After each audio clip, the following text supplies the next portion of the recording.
mempresentasikan tentang pandangan sistem digital dan GPA, yaitu dosen pengajarnya Pak Rezi. Dan perkenalkan nama saya sendiri Muhammad Imam Burkini, yang ini Fatika Putri Kaidendra, yang ini Cynthia Cayani. Langsung ke penjelasan yang PPT saya buat, dan nanti setelah presentasi ini saya akan kirim lewat WA di grup. Matiin Bang, suruh Gibran aja Bang yang pencet slide-nya Bang. Matiin dulu. Latar belakang. Udah lanjut aja ke slide pertama. Ya udah baca. Lanjut ke slide pertama, yaitu pembahasan. Apa itu FPGA? Yaitu File Programmable Gate Array. FPGA merupakan sebuah IC digital yang sering digunakan untuk mengimplementasikan rangkaian digital.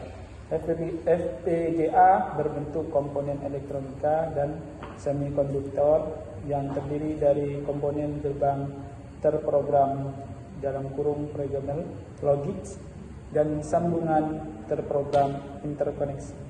Komponen gerbang terprogram yang dimiliki meliputi jenis gerbang logika biasa, AND, OR, dan NUT,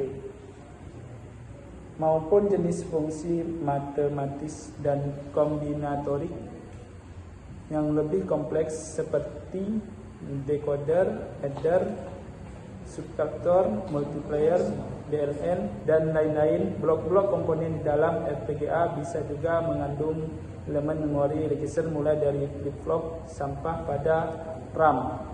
FPGA sangat sesuai untuk mengoperasikan komputasi dan algoritma interaksi memori.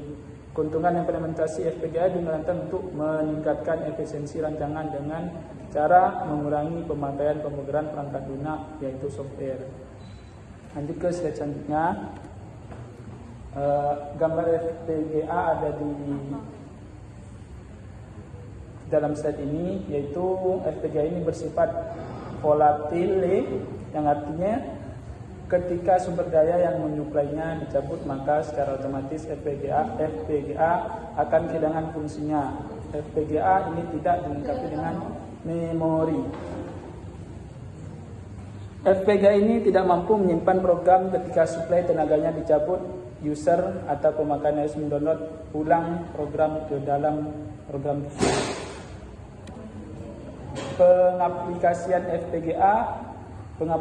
Pengaplikasian teknologi FPGA ini sangatlah luas, baik di bidang elektronika, instrumentasi, navigasi, kesehatan, industri, dan lain sebagainya. Contoh pengaplikasian teknologi FPGA antara lain yaitu alat bantu dengar.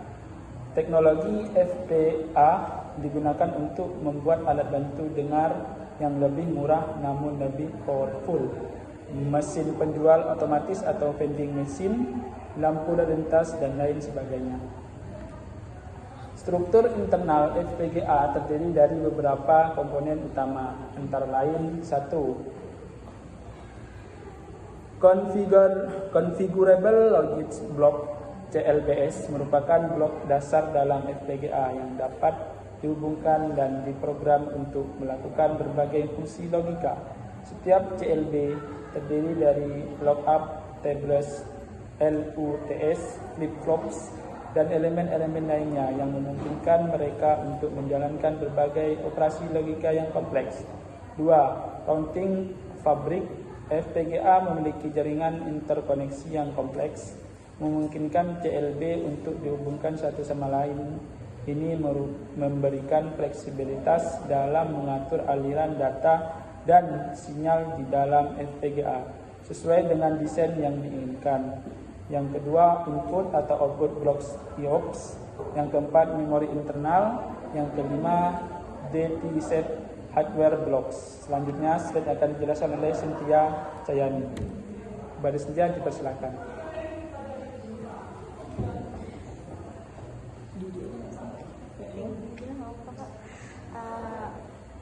Yang selanjutnya ada cara kerja FPGA.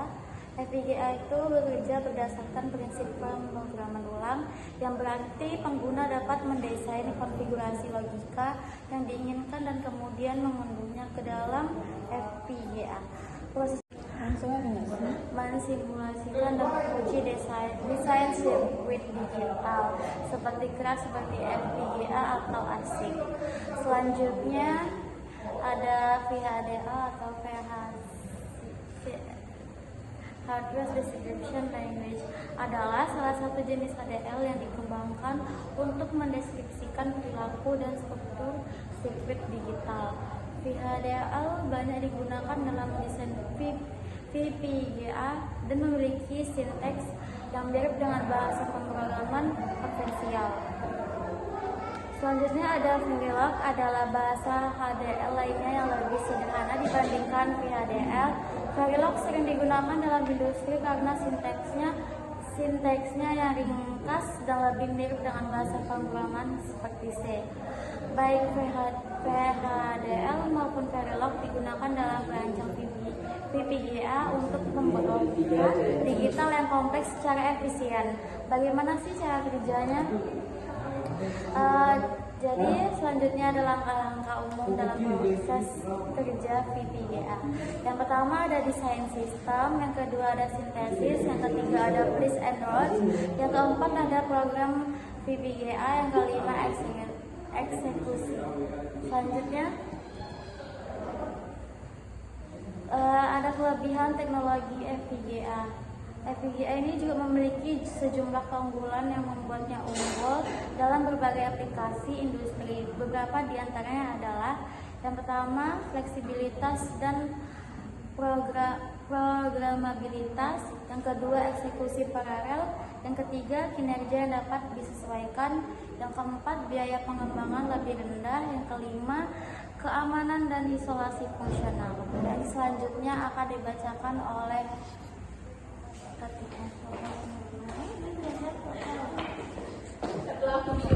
edit aja. Oke, selanjutnya itu ada aplikasi FPGA. FPGA digunakan dalam berbagai aplikasi industri dan komersial. Beberapa contoh penggunaan FPGA adalah sebagai berikut. 1. Pemrosesan sinyal digital atau DSP. FPGA sangat berguna dalam aplikasi pemrosesan sinyal digital seperti komunikasi nirkabel, radar, dan pemrosesan audio. FPGA dapat memproses sinyal secara real time dengan latensi yang sangat rendah, membuatnya ideal untuk aplikasi yang membutuhkan kecepatan tinggi dan akurasi tinggi. Yang kedua itu ada akselerasi perangkat keras. Dalam aplikasi komputasi berat seperti kecerdasan buatan dan pembelajaran mesin, FPGA dapat digunakan untuk mempercepat perhitungan tertentu. Misalnya, FPGA sering digunakan sebagai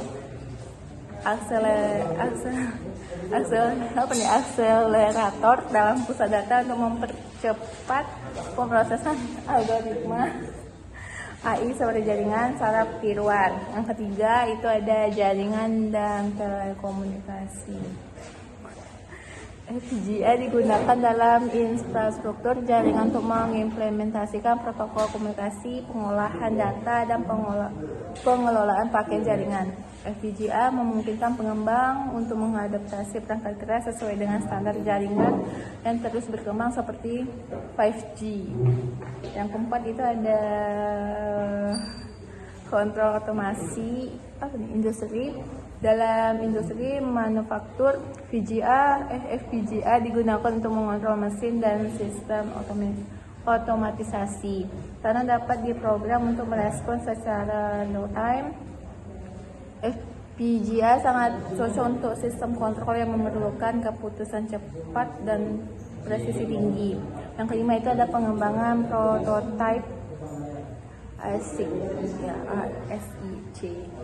Banyak perusahaan semikonduktor menggunakan FPGA sebagai platform prototipe sebelum memproduksi chip ASIC. Yang keenam itu ada pengelolaan video dan gambar. FPGA juga banyak digunakan dalam pengelolaan video termasuk kompresi video, pengenalan wajah, dan pengenalan pola. Selanjutnya ada perbandingan FPGA dengan teknologi lain. FPGA sering dibandingkan dengan dua teknologi utama lainnya, yaitu CPU dan ASIC. Berikut adalah perbandingan antara ketiganya. Yang pertama itu ada FPGA PS CPU. CPU dirancang untuk menjalankan instruksi sekuensial dengan sangat cepat, sementara FPGA lebih cocok untuk aplikasi yang membutuhkan pemrosesan paralel. FPGA dapat jauh lebih efisien dalam aplikasi yang memerlukan banyak operasi logika sederhana yang berjalan secara bersamaan. Yang kedua itu ada FPGA PS ASIC. ASIC dirancang untuk aplikasi tertentu dan tidak dapat diprogram ulang. FPGA lebih fleksibel dan lebih mudah untuk pengembangan prototipe. Tetapi ASIC biasanya menawarkan kinerja yang lebih tinggi dan lebih hemat daya aplikasi yang telah ditetapkan. Yang ketiga itu ada FPGA PS GPU. GPU atau Graphics Processing Unit sangat efisien dalam pemrosesan data paralel, terutama dalam aplikasi grafik dan pembelajaran mesin. Namun FPGA menawarkan kustomisasi yang lebih tinggi dan dapat disesuaikan untuk aplikasi tertentu. Apakah ada masa depan FPGA?